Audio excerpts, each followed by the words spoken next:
the ones who are, savvy, they're data driven, they treat it as a profession, and they're super serious about it. And they make all the mistakes possible, but then after they stop making all the mistakes, they make all the right turns, and they always get to the cheese in the maze. They do very well for themselves. And the ones that maybe a little bit, had it easy in the beginning, start to be being challenged later down the way. That's when they really get challenged, I think. I haven't met any successful e-commerce seller, that was successful over time, that didn't say to me that, wow, I had these crazy challenges to pass, these crazy like tests or trials. I'm being under attack by my competitors, or I got suspended on my product, or suspended on my account, or had a logistical nightmare, or the money got frozen. All these things that happen all around, you have to balance. Hi everybody. In today's episode, we had with us Yoni Mazor. Yoni is the COO and co-founder of GETIDA. He began developing GETIDA after successfully operating a 20 million yearly Amazon FBA business, selling fashion brands internationally. GETIDA specializes in e-commerce discrepancy analytics and consulting. By utilizing data visibility technology, GETIDA focuses on discovering and managing financial and inventory-related discrepancies with billions of dollars of transactions managed annually. In today's episode, we talked about what differentiates successful e-com store owners from those who fail, how to pivot from selling online to creating a service that helps other sellers, how to make sure you keep on growing, the importance of learning and improving your skill sets, and much more.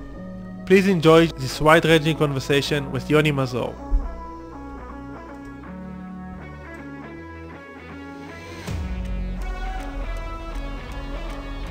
Welcome to the eCom X Factor podcast, where it's all about launching and scaling your business using sales funnels, automations, and smart marketing. And now, please welcome your host, the founder of eCom X Factor, Yaron Bin.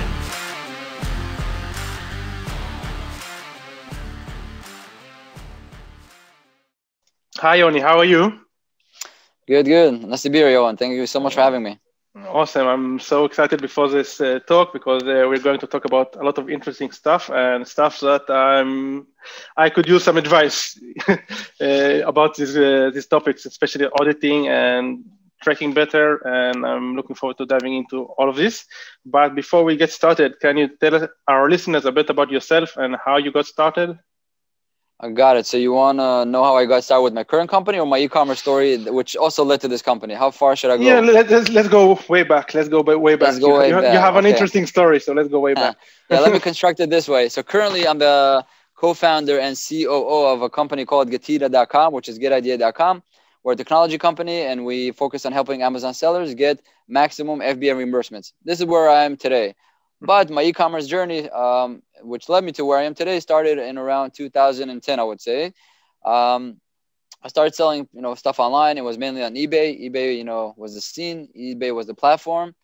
And I did get a little bit of an experience selling products on Amazon, mainly my textbooks from university. I went to university, and I had two ways to. I used to buy my books on Amazon, and I had two ways of cashing out these books on Amazon. One of them is do a trade-in. Let's say the book, the trade-in, they'll give me maybe $30 credit. But if I sell the book, I can maybe sell for $50, $60, make a little bit more. So during those years when I was, learning in college, I used to sell a little bit on Amazon, just, the books. But mainly the scene for me was eBay. And then around 2013, we started selling on Amazon. And when I say we, I mean also my partner. His name is Max Borin. We're still partners today. Cool. And what happened was in 2013, when we started selling on Amazon, very, very quickly, the business grew from $0 to $20 million in annual sales. Then we became a part of a larger group that altogether as a group, we did about $100 million annually in sales. And then from all the transactions that we're having, mainly on Amazon FBA, we discovered that there's constantly issues that we need to audit for. And there's all these discrepancies that happen that are related to our inventory and financial transactions with Amazon. Small example. We ship 1,000 units to Amazon's fulfillment center, their warehouses. Instead of receiving 1,000 units, they receive 990 units. That's very, very basic, very simple that any seller can understand. But besides that, there's things that happen, inside the warehouse, between the warehouses, from when Amazon ships to the customers back to Amazon. All these friction logistical points, we found all these discrepancies. And every time we found it and we open a case with Amazon, we discovered that we get reimbursed because they have a insurance policy to cover you for all these losses. But what happened was, as we scaled in size, we had to we couldn't handle the data anymore on a spreadsheet. It was breaking the spreadsheets. So we had to develop two things. We had to develop technology, right, that constantly audits and processes the data that's coming daily. That's the first component. But the second component is to set up a dedicated team to handle all the data and handle all the cases and all the back and forth with Amazon. Some issues get resolved easily, maybe in a few hours. But some issues can take a few days or a few weeks or a few months, and also rare cases over a year. Wow. So the combination of technology and a dedicated team created the solution that we needed for our problem. And we created for ourselves, for our own needs. We started the whole process around 2015. And then once we had the solution set up for ourselves, we told our friends from the industry that we have this ability, and they told us, help us, we'll pay you. And that was the early genesis and creation of GETIDA. Basically, that gave birth to GETIDA as a business. And over the years, it was growing and growing because the way we modeled the business is that we don't charge. It's free to join. Anybody can join at any time. There's no subscription. There's no contract. You can cancel at any time. GETIDA only charges a fee, a 25% fee from the recoveries. So let's say we come in, we're going to go back 18 months because that's what Amazon allows, up to 18 months to go back. And find, let's say find $100 and we got you that $100 back to your pocket because this $100 is simply gone. Only if we're successful, we'll charge a 25% fee, which in turn will be $25. But let's say the next month we got you $0, you pay $0. So that was the model. It's very flexible, very convenient, very transparent. And over the years, we're just growing and growing till we found ourselves in a position where we said, we're going to cash out of retail. We did tremendously well in retail. We can kind of always come back to that. It's almost like our diploma, if you like. Yeah. But this technology and services, we have this opportunity to help so many others. Let's see if we just focus on this, how far and wide can we take this? So that's what happened. We cashed out of retail. And then over the course of 5-6 years, the past 5-6 years, we became the largest organization in the world dedicated just for this, for Amazon FBA auditing and reimbursements. We're auditing billions of dollars worth of transactions every day throughout our network. And we operate on a global level. So whether if you sell on Amazon US, Amazon Canada, or Mexico, UK, Germany, and the following, we have the solution available for you. Over 20% of our business is located worldwide. Amazon is still, US is still a beast. It's still a very dominating marketplace. So we're very, very active over there. This is kind of in a short touch, the past 11 years where we started as sellers and we grew into be solution providers. And I hope that helps to kind of give a quick understanding of what's going on. Yeah, for sure. And I love the story I love many aspects of the story, but the two things that I like the most, the fact that you open a business based on you scratched your own itch. You open a business based on your own needs. So you knew there's a real need. And then you created a solution. And the second thing is the fact that it is performance-based. And I love performance-based agencies or consulting agencies or B2C businesses because you know that you won't get ripped, and it makes the most sense for both parties. It's a win-win situation. So I love that as well. Definitely. Every day we wake up, we're at zero. Every day I wake up, the whole business is at zero. If we don't create 1 or 2 or 3, we're at zero. So it's amazing. The adrenaline, the motivation, the focus is tremendous, and I'm loving it.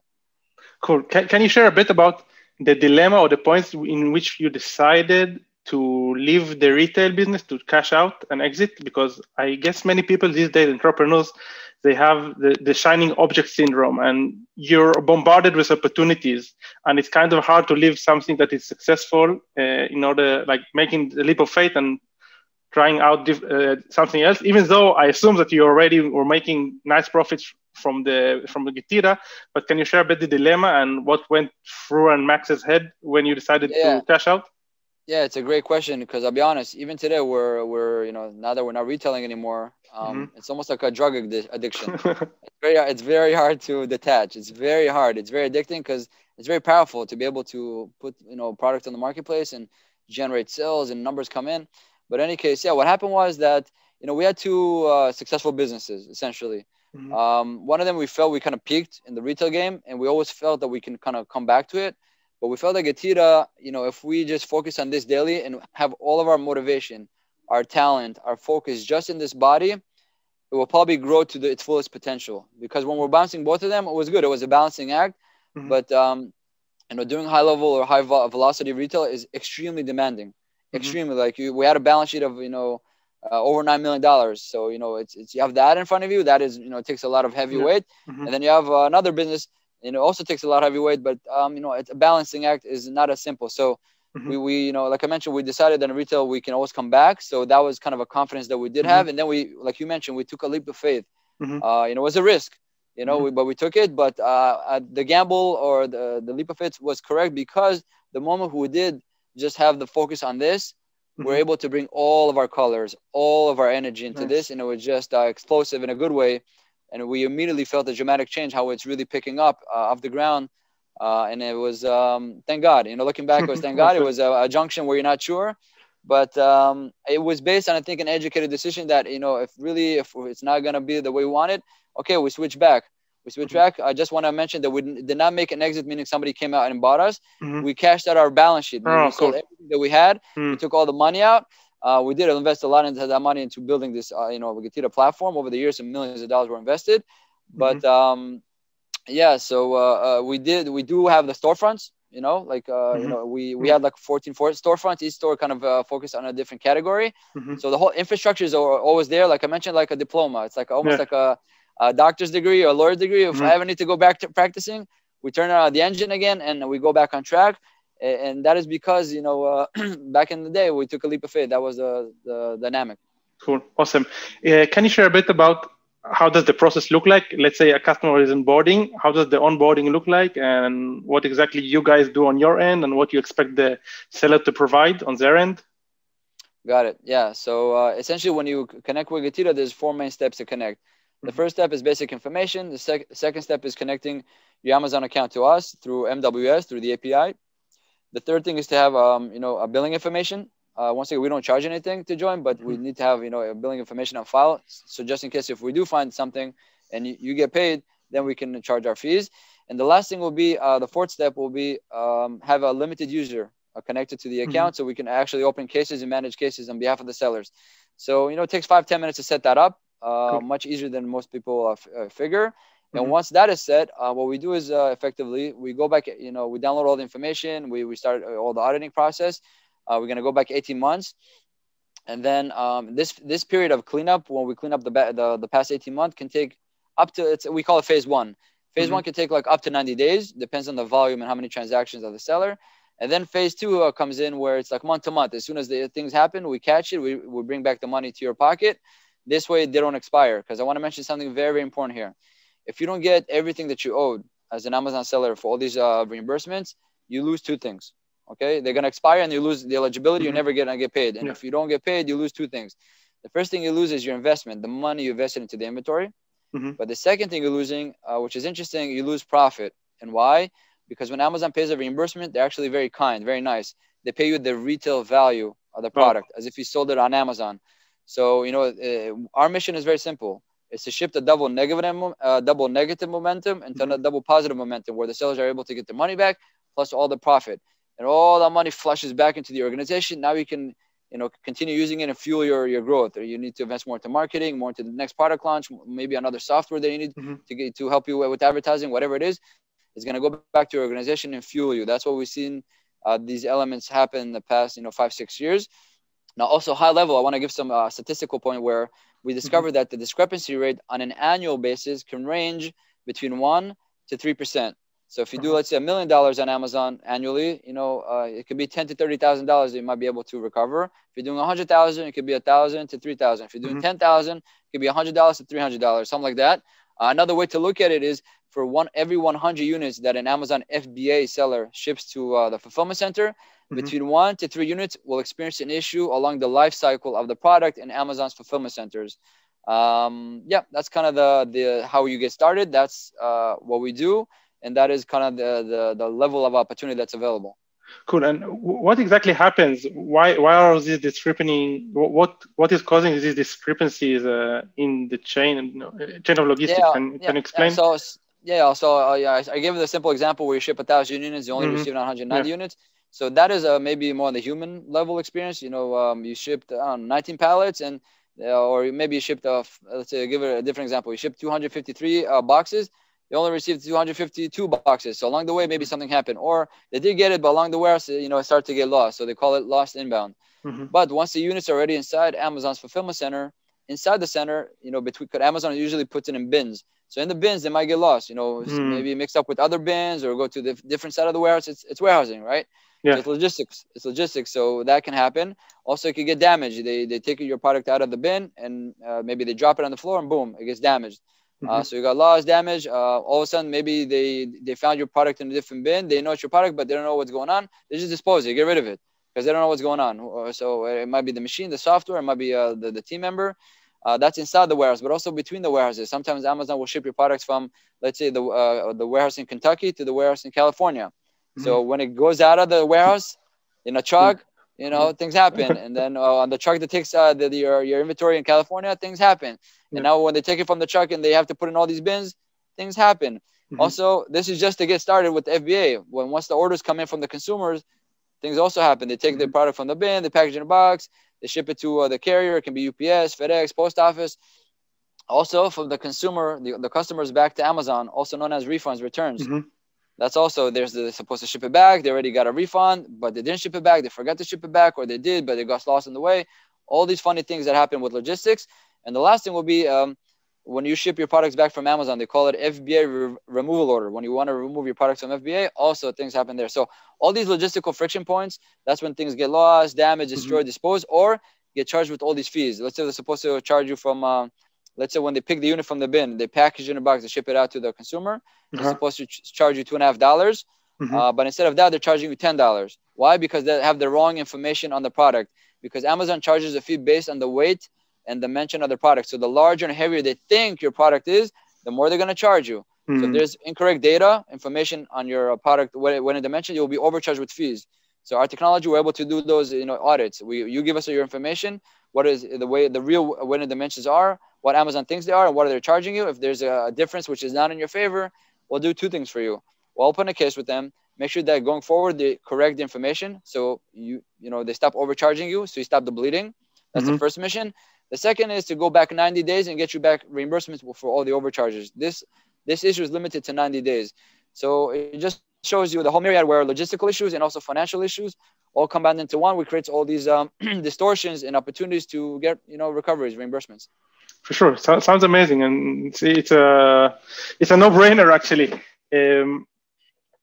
Let's say I'm a solopreneur and I have a business. Amazon. I'm selling on Amazon. Assuming you didn't have the technology, and I wanted to do this on my own. What are the disadvantages of doing this on my own instead of working with you guys? But I mean, what are your advantages in your know-how, like the team who handles the disputes?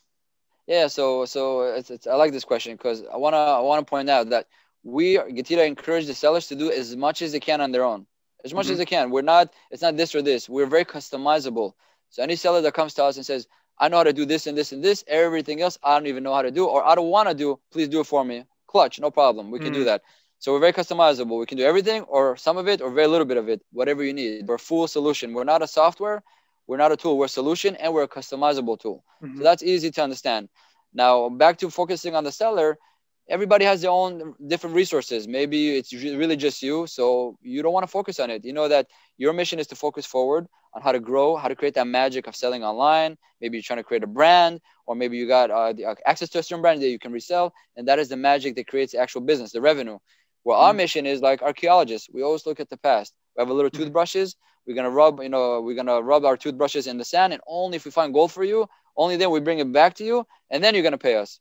That's kind of the dynamics, and it usually works, very, very well. So, every sellers have different resources. That's one. Second of all, you don't know what we don't know. You simply don't know. So, you know how to do, maybe you know how to check for 4 things that you're aware of, but we check more than 20 things. And we check it all day, every day. It's all we do. So you are $1 million seller, even a very high seller, you sell $100 million. This is all the access to data you have. We have billions of dollars every day, and every day we learn new things. Nobody has access to this amount of data and this type of speed. So over the years, we'll pick up more and more and more. I'll give you an example. Cool. Or analogy. Let's say you want to go on the beach, beaches of the land of Israel. We have beautiful beaches. You go in Herzliya or Tel Aviv. There's nice sand, golden sand. You have this metal detector. right? You bought it, you want to find gold, or maybe coins, golden coins underneath the sand. So your device, the technology that's made, the way that it's made, it's, it can go back, it can go down maybe 10 meters, right? Which is great. You built it yourself, you bought it, all good. You can do that. Pick whatever you can, but then we can give you our devices. Actually, we're not even going to give you, we're going to come with our devices. We're going to scan the ground, and our devices can go back 10 kilometers down. All these layers of the earth, we're going to go down. And once we find all these coins, so discovering is one thing. We're going to have the team or the machinery to come down and drill and get that out for you. Because the data is one thing. Okay, you know what the problem is, but you have to actually present it. You have to deal with it. You might get asked about it. Because if I give you information, say, go give it to Amazon, Amazon replies to you, says, okay, explain yourself.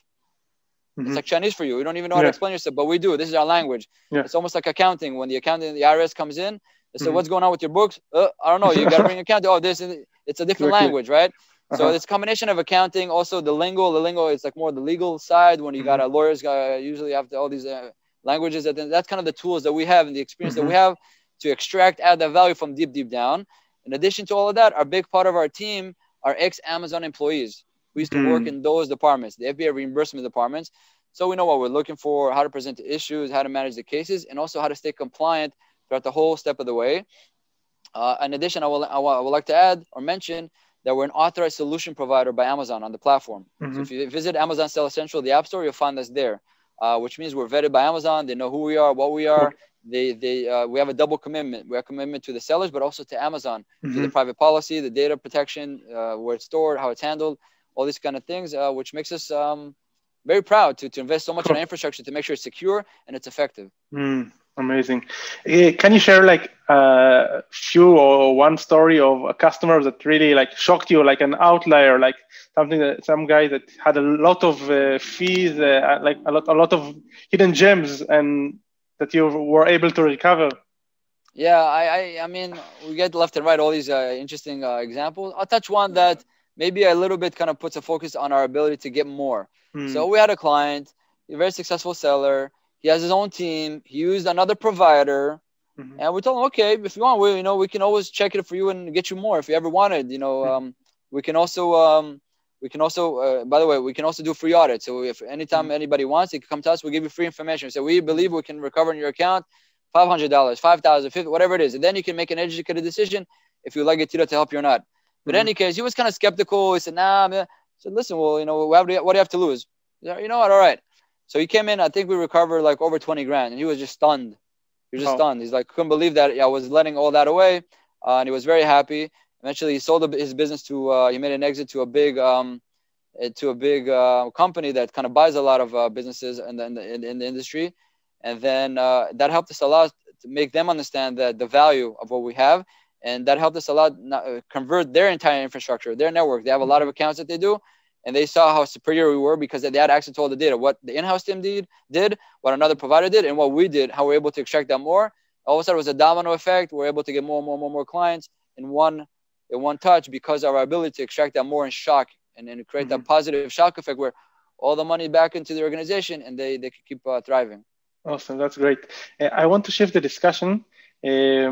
You guys, you have a lot of experience, and as you mentioned, you see a lot of accounts, and you're like in the e-commerce landscape for a while. So can you share a bit about trends that you guys are seeing, not necessarily in regards to the reimbursements and fees, but like general trends in e-commerce or Amazon? Yeah, for sure. So I can talk about this all day, all night. I love e-commerce. It's my passion. So I'm going to give my little insights on what's going on with the industry. So honestly, where I started and where the things are today, it's really not it's an industry for professionals. So if you're in the industry or thinking about coming to the industry, thinking it's going to be kind of a side hustle, it's not really the reality anymore. If very quickly you understand that you have to learn a lot of things, understand a lot of things, and things constantly develop and evolve and get more sophisticated. And because of that, if you have the ability to, keep up with the sophistication, you're probably going to continue to be successful, because a lot of entrepreneurs in this industry find success early on. Boom, they think they made it. And then things start changing. And then if they're not, keeping up, they might fade away. And you get that. But the ones who stay for all these years were the ones I think treated it as a profession, like a professional, the same way you did get a law degree or a doctor's degree. That after you got the degree, even if you start your first year working, you made some money, let's say it doesn't mean you can stop working or understanding what's going on. You're going to work in this profession for many, many years because you invested so much all these years, and to have the opportunity to do it. So don't let it down. Keep working hard. Doing this daily. Having a work-life balance is important, and I think that is something very unique that e-commerce does give you. So you can create a unique work-life balance. You don't have to come to 9 to 5. You can control your own hours. You want to work in the evenings, do that. You want to work in the mornings, do that. Whatever it is, but nevertheless, it's still very sophisticated. As you grow and find success, it's going to involve more money, more for you to lose, so to speak, or right. And because of that, you're going to be required to become more of a professional. So there's a whole proliferation of solutions, software tools. Some of them are great. Some of them are less. You're going to need to have the ability to adopt the right ones, explore and constantly integrate with the right ones. Some of them will be great for a few years. Some of them, but then fade out. And you're going to have that open-mindedness to start, checking others. That's how we see it. We see ourselves, we need to do this for 30 years. And because of that, we always have to stay up to the changes and provide full visibility. And it's something we kind of focus and take pride of, because we understand the elements. This is a professional game. It's ever changing. What's going to be today is not going to be necessarily correct for tomorrow. So yeah, a lot of changes, a lot of things to adopt. Take it with the right mindset, and you'll be extremely successful over time. And if you're not, you're probably going to fade away, which would be a shame, because if you invested a lot and you tasted a little bit that success, like I mentioned before, it's addicting, and it's hard to get out of the addiction. So you better be very, very smart about how you perform. So from your point of view, there are less small players today? It's only tons of small players. So I believe, at least on Amazon alone, there's 2.5 million sellers. I think when we started around 2013, it was maybe 200,000, 100,000 sellers. And now it's 2.5 million. So there's more and more sellers. Of course, it's the 80-20 rule, like 20% of them, do 80% of the business or more. So a lot are coming in. And, the ones who are, savvy, they're data driven, they treat it as a profession, and they're super serious about it. And they make all the mistakes possible. But then after they stop making all the mistakes, they make all the right turns, and they always get to the cheese in the maze. They do very well for themselves. And the ones that maybe a little bit, had it easy in the beginning, start to be being challenged later down the way. That's when they really get challenged, I think. I haven't met any successful e-commerce seller, that was successful over time, that didn't say to me that, wow, I had these crazy challenges to pass, these crazy tests or trials. I'm being under attack by my competitors, or I got suspended on my product, or suspended on my account, or I had a logistical nightmare, or the money got frozen. All these things that happen all around, you have to balance as a professional and survive. And after you do, and then the next one comes and challenges you, you deal with it. You deal with it. You don't surrender. You have to have this kind of, this ability to not surrender and have perseverance over time. That is no other. Once again, if this is significant for you, this is where you make your livelihood. If this is a side hustle for you, and you have another job, and the moment things will get rough on you, you'll probably drop it and understand you, because you have a main job to rely on. But if you don't, and this is all you do, this is survive or die. So you find you find a lot of interesting, great characters, even if they're small. And it's fine. I love the small ones, because the small ones will become big. And very quickly, very, very quickly. It can be 6 months, 1 year, boom, you have big, humongous sellers. It's amazing to me, the speed of things. It's really, it really is magical. Yeah, I totally agree. I mean, there is a misconception in regarding to e-commerce and, generally speaking, business online, because it's very easy to enter. It's very easy to upload the product to Amazon or build a Shopify store. So people have a misconception that it's easy. But the barrier to entry is easy, but the barrier to success is very high, because there is a lot of competition. And people, like you mentioned, that are not data-driven, are not constantly evolving and adapting, are going to stay behind. So I totally agree. And from what I'm seeing, even though I'm not basing my opinion on data at the moment, I think that the small players, the people that are not willing to invest a big chunk of money on the get-go, it's getting harder and harder to enter if you don't have at least $3,000 just to down payment to enter, because it's not like back in those days that you could open a Shopify store or an Amazon store and just start selling because there's no competition. So I think it is changing a lot. Yeah, to get started is even $3,000 to $5,000. It might be a lot for a few, but not a lot for many.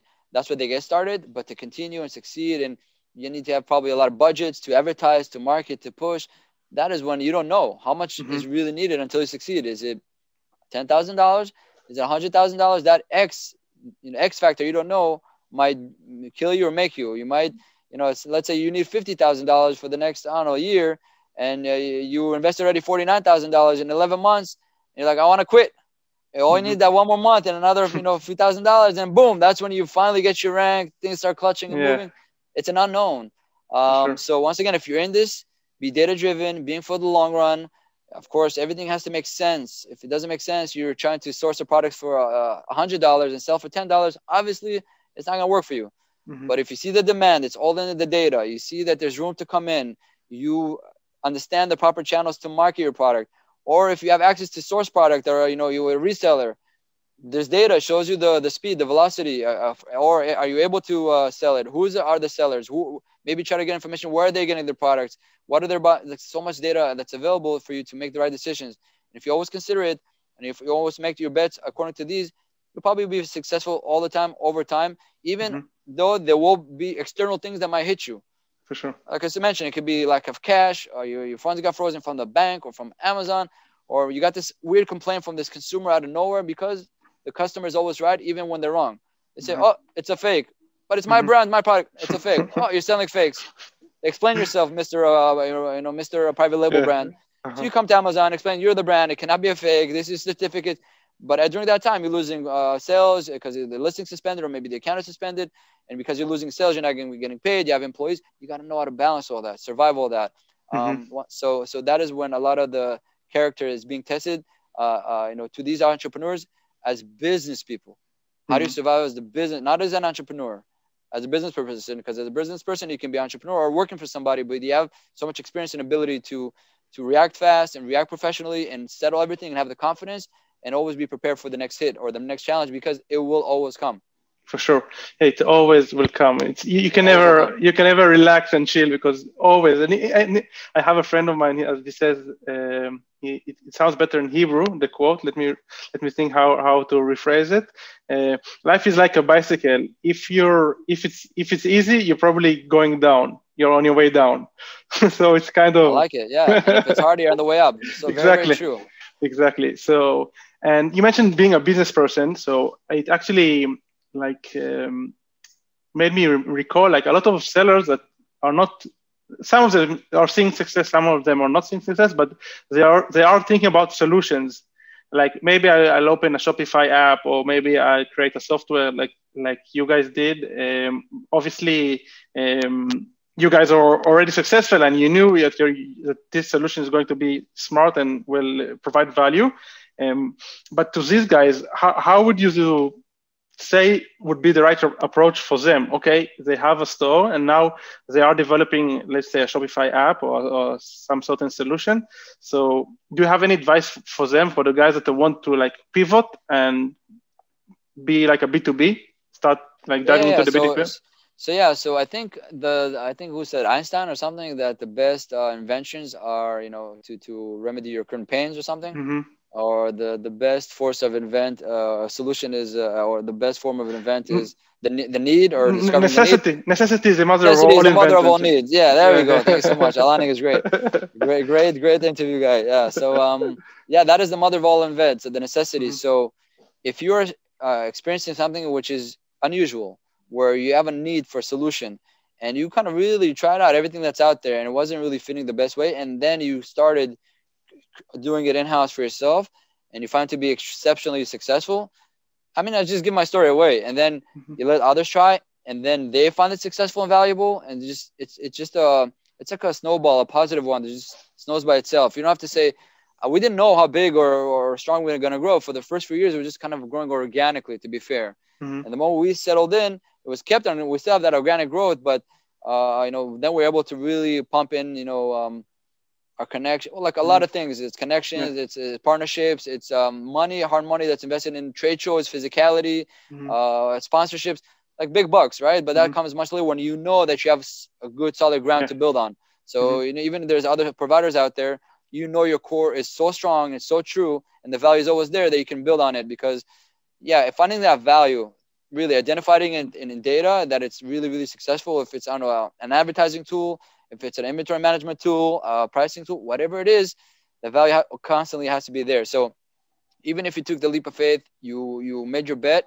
and you launched it even successfully to a bunch of clients, always have that in mind, that you always have to make sure the value, the core fundamentals are healthy and they're always there, which opens up another track for you to understand that, creating solutions for B2B is just as demanding.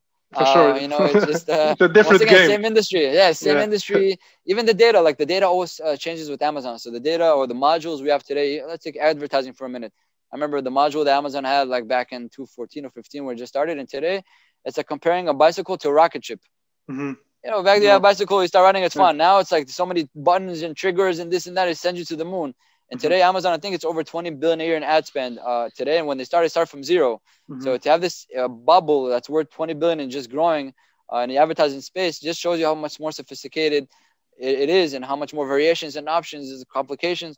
So once again, if you started creating a solution back in 2015, 16 for advertising and you did really well, but you kept it the same, probably today it's worth zero. Right? So you always got to keep up. So once again, make sure you find the value, keep focusing on the value over time and all the time. And if you have that in front of you, you can always see it, touch it, keep making the bets, keep investing in your brand, in your marketing, and your connections, and indulging your customers and clients and your relationship with them. There's a lot to go with that, but it's B2B. It's a bit different from B2C. Many times you kind of know the clients, you see them, then maybe the integration involved, or maybe technical difficulties you need to resolve. So you call them, you talk to them, you meet them. If you go to trade shows, you meet them face to face.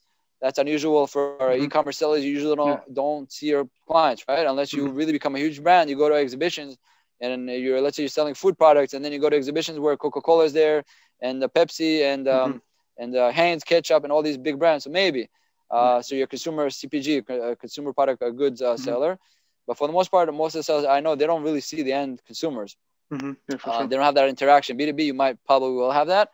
It's a good distinction to make between the B2C aspect of e-commerce and B2B aspect. So we lived in both worlds. So we have that unique ability to actually advise on that if you like. Did you or Max have coding skills? A little bit, yeah. I mean, nothing that will get me a job with the big guns. And then in college, I did the computer programming, so Visual Basics. I knew something about it. It wasn't my favorite type of course.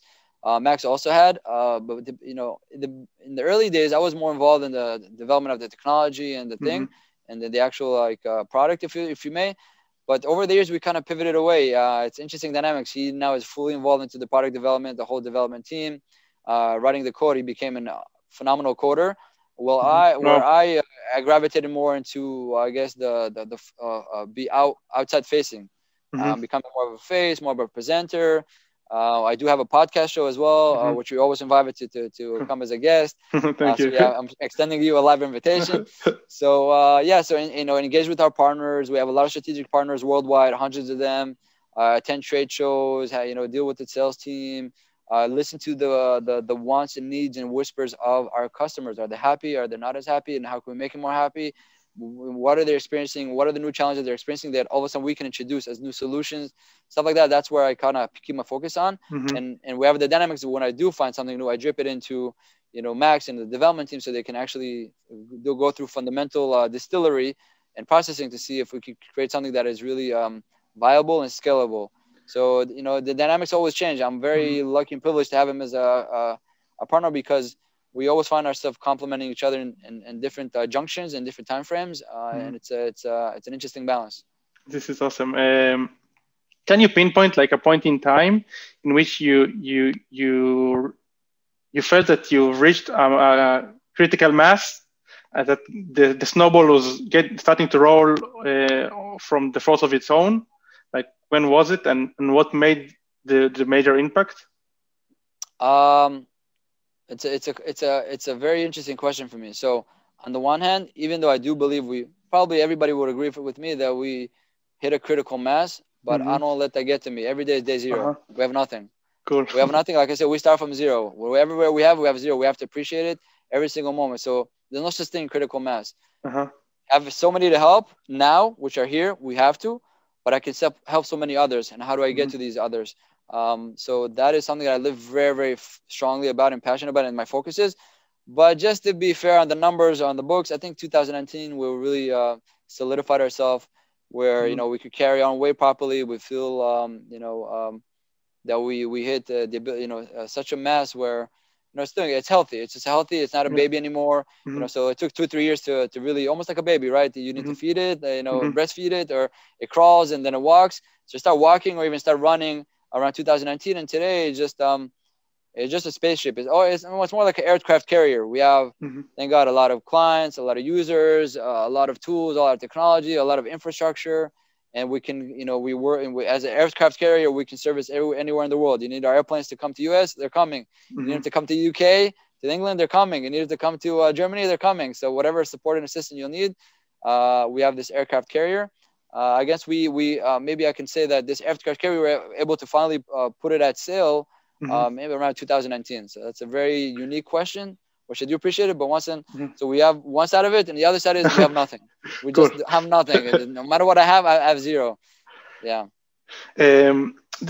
This deflects me to a kind of philosophical question, because on one hand, it's good to be humble and always be hungry, but on the other hand, you also have to be like grateful. And I'm not saying that you're not grateful, but how do you balance the hunger and one connects to the other. We're super grateful, and because of that, we feel like even though we have a track record, we don't sit on it. Today is a new day. I'm going to prove it to you every single day, because I'm so grateful for the opportunity. I'm so grateful we have the opportunity to work with so many extraordinary, entrepreneurs and sellers. I know their pain. I know there's challenges. I know where they're feeling it. If you're trying to grow from 100,000 to 1 million, we've been there. Yeah. You're trying to go from 1 million to 2 million, we've been there. 2 million to 4. We've been so many stations. So beyond the money and beyond all the reimbursements, we take a lot from our own experience to just consult and help them and navigate. That's what we have a strong commitment to. Seller education, by the probably you'll see probably almost every seller event that is reputable, that it really has value, we'll sponsor it. We'll probably be the top sponsor, so we can get either discounted tickets or free tickets to our users, our network, because they need to grow, they need to evolve and to change it to grow, because we understand that. But also we do it because it does serve our own interests. And why? Because if you go back to what I said earlier, if the opportunity to recover is 1 to 3% on an annual basis, the discrepancy rate is 1 to 3%. So if this year you're doing $1 million, the opportunity is $10,000 to $30,000. But if we GETIDA, we're going to invest in our community, in our users, and we're going to push them to go to these shows, these events, and learn and improve. And next year they're going to do, this client is going to do 2 million. Now we have the opportunity to recover 20 to 60,000. Understand? It comes from the place of appreciating the opportunity, from the humility, being in their position. So it creates a unique partnership that we believe we have with our users, and I can't even express how grateful we are and extremely committed. And I think because we've been there, we felt the pain. We wanted to be helped, and we did get help with great companies, which today we're so proud to be a partner of. We use them as sellers, and today we're partners, and they only now kind of realize the positive impact they had for us. They helped us make millions. And they, once we told them, you helped us create us, so they were very happy. So today it's a very unique partnership and that we're part of with our current strategic partners. So it makes it a very unique, interesting ride. But I think to your question, it's connected. The appreciation and the humility, it's interconnected, and we don't ever want this to be broken. Cool, interesting.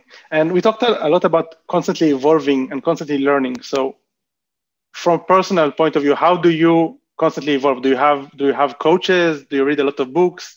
Any podcasts that you listen often? I mean, how do you stay on top of your game? Yeah, so I'll be honest. One thing that is kind of simple for me is all these events that we do sponsor. I just sit down and listen. All these lectures, these masterminds, I sit down and absorb it like a sponge. It's so much. It's just amazing how new everything is. How people are able to find the solution so quickly, and the ability to do things better and again from all these directions and corners. So, like I mentioned, we educate our sellers, but we participate in it. So me and my team, we have the ability to access the same information, the same data. Clubhouse is really good. We have all these masterminds and meetups in Clubhouse. It's really, really cool and really good. Live webinars. Sometimes I will host a webinar. I might know very little, if nothing, about the subject. But when I come as a host, I'm like the seller. I'm asking the question that the seller wants to understand what's going on. How does this all work? and that helps me tend to learn a lot. This is what I'm doing with you now. Exactly. Beautiful. Exactly. That's a perfect example to that. And but also the sellers constantly, being attentive to our sellers, meeting with them in the shows, or having them on the phone, just telling us what's going on and what they're facing, what kind of challenges, how they overcome it. We're like in a big swamp, this big jungle of a community, and it comes from all these directions, which I'm very happy about. But on a higher level note, I do read. I'm an avid reader of Wall Street Journal. I find it to be very useful for me intellectually, business wise. I learned so much on what's going on the financial world, the business world, mergers and acquisitions, finance, technology, innovation, stuff like that. Podcasts, I love podcasts. I'm probably gonna listen more to yours to learn more. Hopefully I'll start with this episode. There's so much wealth of knowledge that's out there. I wish I had time for everything, but I have to be selective. And I think the mix always changes, to be honest. Sometimes it's more focused here, more focused there. It's almost like if you like the Netflix, you have so much variety, and then what are you going to watch next, right? Exactly. So sometimes you're more in the mood for this, more in the mood for that. But the great thing is that there's a Netflix of knowledge, of wealth, of ability to learn for this industry, including the show. Yeah. So what are like your top 3 podcasts at the moment? Do you have anything? I love I love the one from Guy Raz. It's called How I Built This. Yeah. Yeah, just classic. I kind of tried to have my podcast around the same style. It's not how I built this. It's more about how a person was built. Like where was he born? Where did he grow up? What are the elements of the person? I love TIP. It's called The Investors Podcast. I love another one that's by Reid Hoffman. I think he's the founder of LinkedIn. Master of Skills. Master of Skills. Yeah. Isaac Smith. He's from our industry. He interviewed me. I forgot the name of the show. Maybe it's Straight Up or something like that. Isaac Smith. You can look at. He has a nice podcast. There's my friend Tim Jordan. He has AMPM podcast show. Also, before that, he had a Private Label Legion that he had. I was a guest there. Just to name a few. Cool. And I must admit that I didn't know that your podcast was about what you said. So, and I'm kind of feeling that I didn't do a good enough research. But it's very interesting. It's very interesting. Can you share a bit of like the major takeaways that you took from there? Because it's so interesting, like to understand how a person was evolved. So I guess the purpose of the show is to introduce the people and the story behind the people who are involved in the world of e-commerce. It could be the sellers, it could be the solution providers. On the surface, they all came into the industry and succeeded very, very well. But they all carry different angles, different colors, different positions. And some of them were lawyers, some of them were doctors, some of them physical therapists, some of them are ecologists, some of them are builders. Every industry, this e-commerce industry just sucked all this talent, and they all found they were in. And most of the episode, you find the moment where I always say, this is when e-commerce came knocking on the door. It just comes on the door, knocks on the door in all these funny ways to all these people. And then once they open the door, they're just swept in, and they have all these amazing, fascinating journeys. And that's what we try to expose in each and every episode. And it cannot replicate it. Every story is simply different. You can't copy paste it. So if you're listening to this, there's a lot of competition out there. Everybody's trying to do the same thing you're trying to do. But the good news is, as humans, even DNA wise, we're all different. We all have a different print. Believe in it and make that your differentiator or your differentiation, and push that forward, and you'll be successful probably. I agree. That being said, what are the commonalities that you see in between them? All the people that succeeded, like traits. Data-driven. Never give up. Had make it or break it moments. All of them horror stories that we're able to overcome. It was never easy. It was never touch that 1, 2, 3 and boom go. It was usually much more complications than meets the eye, and every complication come from all these different angles and directions. That's a common thing. That's why I took the liberty of stressing it a bit more in this episode. So I don't want anybody to be caught by surprise. Oh, I see a course, I see whatever it is. What? It's a dreamland. I'm in Thailand all day and I'm making millions and I'm driving Ferraris. I would take that with a grain of salt. I would say, even if you can afford living in Thailand and driving a Ferrari, you might, but you probably be still very connected and focus on how to make it, continue driving a Ferrari and being in Thailand. It's not the moment you got to that position, that's it, you're done. You can just turn the show off and that's it, you're done. You have a whole life to live. So you should probably consider it. How are you going to address that future? Mm-hmm. And I want to start wrapping things up. Where is GETIDA going? I mean, now you have a game plan for new solutions, new markets. What is the vision? So yeah, so as I mentioned, we're a global provider, so globally there's lots of room to expand.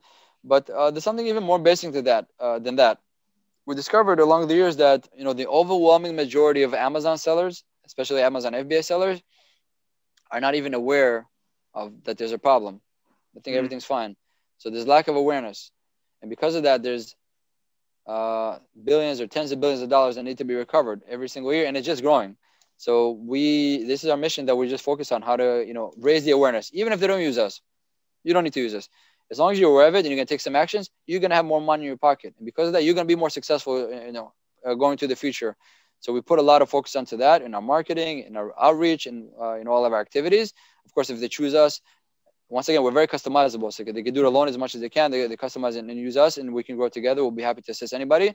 So that's kind of the first side of the coin. The second side of the coin is the ones that are more savvy, they're more sophisticated. They're doing something about it, but they don't know how much more they can get. That's once again when we come in and always prove it to them. We say, do whatever you can, do the maximum. And whatever we can get for you that more, you're only going to charge you if you're successful. And they're always appreciative of that. So there's always an opportunity on both sides. And it's a really big pie to swallow.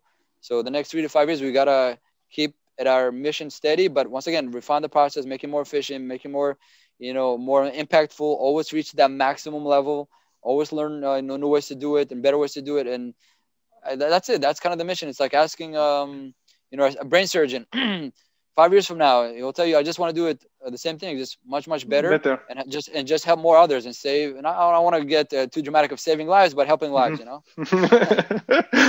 like that. Cool. And where can people reach out to you or read more about you or listen to the podcast? Obviously, GETIDA.com, I assume, and we will have the links in the show notes. But can you share a bit where can people contact you guys? Yeah, thank you for that. So yeah, GETIDA.com or GETIDA.com, which is GETIDA.com. We have a chat box, friendly team. If you want to, follow me, I'm very active on LinkedIn and Facebook. It's Yoni Mazor, YONI MAZOR. And the name of our podcast is Prime Talk. It's Prime like let's say Amazon Prime, but talk. So when you talk, you better be talking the right stuff. It's gonna be prime time or prime Otherwise talk. what? Otherwise what? Otherwise, somebody's not gonna listen to you. They're gonna turn you off, right? So if you're a guest, you're coming as a guest. Just be yourself, and usually we're gonna extract the beautiful value of the story out of you, and make it very, very fun and entertaining to the listeners. But yeah, so GETIDA, Prime Talk, social media, we're active. Anybody wants to reach out, learn more, or just need friendly advice of anything, we're always there for you. Cool, awesome. So you definitely delivered today. I really enjoyed the talk, and I'm sure it will be fun and valuable for the listeners. So thank you so much for joining. And yeah, I'm looking forward to keep in touch and see where is the GETIDA going. Same here. Looking forward. Thank you so much, Owen. Awesome. Appreciate it. Thank you. Thank you, everybody, for your time. Bye-bye. Awesome. Bye-bye.